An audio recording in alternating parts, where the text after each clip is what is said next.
வணக்கம். சற்று முன் கிடைக்கப்பெற்ற மிக மிக முக்கியமான செய்தி ஒன்று வெளியாகி உள்ளது. அதிமுகவில் இருந்து நிர்வாகிகள் ஒவ்வொருவரும் வெளியே செல்வதும் எடப்பாடியின் தலைமையில் மிக பெரிய அளவில் பிரச்சனைகள் இருப்பதாகவும் உடனடியாக எடப்பாடி பழனிசாமியின் தலைமையை மாற்ற வேண்டும், அதிமுகவின் தலைமை தற்பொழுது வேறு யாரிடம் ஒப்படைப்பது, சசிகலாவை தவிர அதிமுகவை சிறப்பாக வழிநடத்த வேறு யார் இருக்கிறார் என்ற கேள்விகள் எல்லாம் நிர்வாகிகள் கேட்க ஆரம்பித்து விட்டார்கள். எடப்பாடி பழனிசாமி அவர்களிடம் நிர்வாகிகள் தனிப்பட்ட முறையில் விசாரணையை நடத்த உள்ளார்கள்.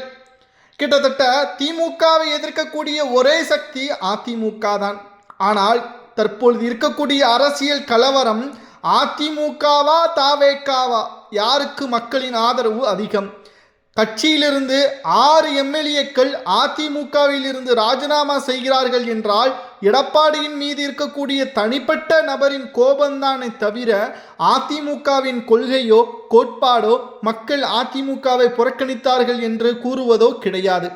ஒரே காரணம், எடப்பாடியின் மீது இருந்த மிகப்பெரிய ஒரு கோபம், அவரது ஈகோ தான். தற்பொழுது 6 சட்டமன்ற உறுப்பினர்கள் ராஜினாமா செய்து தாவேகாவில் இணைந்து திமுகவிற்கு எதிராக தாவேகா தான் தமிழக மக்களது மனதில் பாதுகாப்பான கட்சியாக இருக்கிறது என்பதை தற்பொழுது தாவேகாவில் இணைந்த நிர்வாகிகளும் எம்எல்ஏக்களும் தெரிவிக்கிறார்கள் என்றால், அப்பொழுது அதிமுகவின் தலைமையில் இருக்கக்கூடிய எடப்பாடி ஏன் தொடர வேண்டும் என்ற கேள்வியை நிர்வாகிகள் கேட்க ஆரம்பித்து விட்டார்கள். நிர்வாகிகள் என்பது சாதாரணமாக நினைத்துவிடக்கூடாது. பொதுச் செயலாளராக எடப்பாடி இருக்கலாம், அந்த இடத்தில் யாரை, எடப்பாடி பழனிசாமி அவர்களை அந்த இடத்தில் கொண்டு வந்தது யார்? நிர்வாகிகள் தான். நிர்வாகிகள் விருப்பப்பட்டால் அந்த இடத்திற்கு வருவார்.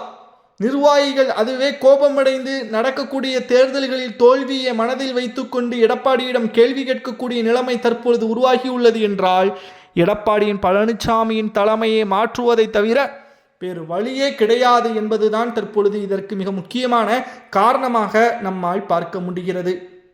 எடப்பாடி பழனிசாமி அவர்களிடம் நாம் கேட்டறிந்த பொழுது அதிமுக தோல்வியை தழுவவில்லை, மக்கள் ஒரு மாற்றத்தை கொண்டு வந்துள்ளார்கள், பிரபலமான நடிகருக்கு ஆதரவை தெரிவித்துள்ளார்கள், ஆனால் இது நீடிக்காது என்று எடப்பாடி தெரிவிக்கிறார். எடப்பாடி பழனிசாமி அவர்களது எண்ணம் என்ன தெரியுமா? திமுகவுடன் மறைமுக கூட்டணியை வைப்பதுதான். சி.வி. சண்முகம் அவர்கள் புதுச்சேரியில் நடைபெற்ற கூட்டத்தில், ஆலோசனை கூட்டத்தில் எடப்பாடி சி.வி. சண்முகத்திடம் கூறிய பொழுது சி.வி. சண்முகத்தின் கண்கள் கோபமடைந்ததாகவும் எடப்பாடி பழனிசாமியை அடிக்கெதிர்ப்பதற்கு கூட முன்வந்து விட்டார் சி.வி. சண்முகம் என்ற தகவலும் வெளியாகியுள்ளது. ஏனென்றால் எம்ஜிஆர் அவர்கள் திமுகவே வேண்டாம், மக்களின் ஊழல் சக்தியாக திமுக இருக்கிறது என்று கூறிதான் அதிமுகவை தொடங்கினார்கள். திமுகவுடன் கைகோர்க்கக்கூடிய எடப்பாடி ஏன் தாவேகாவிற்கு ஆதரவுகளை கொடுக்கவில்லை?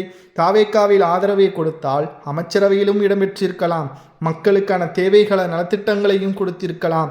ஆனால் இவைகள் எல்லோத்தையும் எடப்பாடி பழனிசாமி அவர்கள் தடுத்து நிறுத்திவிட்டார் என்ற கோபமும் தற்பொழுது ராஜினாமா செய்த எம்எல்ஏக்கள் கூறியுள்ளார்.